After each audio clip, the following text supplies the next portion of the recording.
Pinot Noir. Pick your poison, my friend. We have Sam Pillsbury here. And Sam, you've been growing wine right here in Arizona.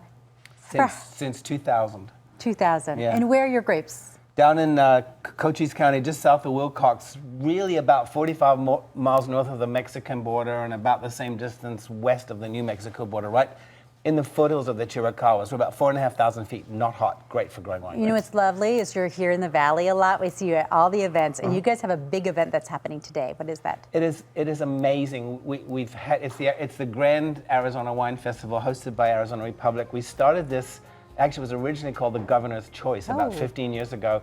We moved it to Heritage Square last year, where it was pretty well attended. This year, I gotta tell you, I think there's 7,000 or 8,000 people there. We had a line of 40 people waiting to have tastings at our table. And there's like, what is there, 18 or 20 other wineries? Well, they wanted yours specifically because the San Francisco Chronicle competition just happened. This is for 2017. How many wines did you enter? I entered 14. How many wines placed? 14. 14!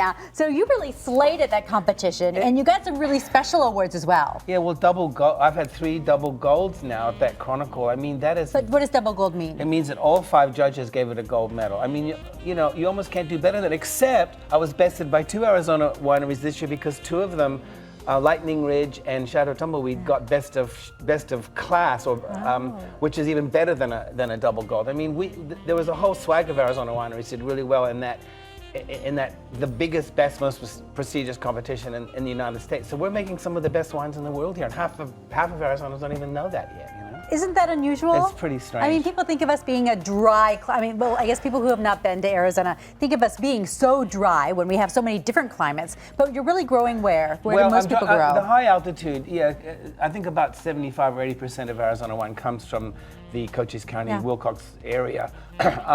Couple of things that people don't understand. First of all, yes, Sonora Desert's too hot. Yes. Secondly, Arizona has more mountains in it than you would, half of Arizona is mountains. Yeah. And the Grand Canyon is closed in the winter from snow. So you get all these different terroirs in the state. And this other thing about dry, I had a guy laugh in my face at Costco where I was selling wine a couple of weekends ago. He said, "You can't grow wine grapes in the desert." Guess what, folks? All classical wine grape varieties originated in the Middle East, in southeastern Anatolia and Turkey, and they were brought to Europe by the Greeks and the Romans 1,000 years ago. They liked the desert. Anything about our soil that makes our grapes grow with a different flavor? Well, the soil is pretty good. It's igneous alluvial where we are, so it's basically the residue of volcanic eruptions. Volcanic soil is always good for wine. It's rocky and it's dry.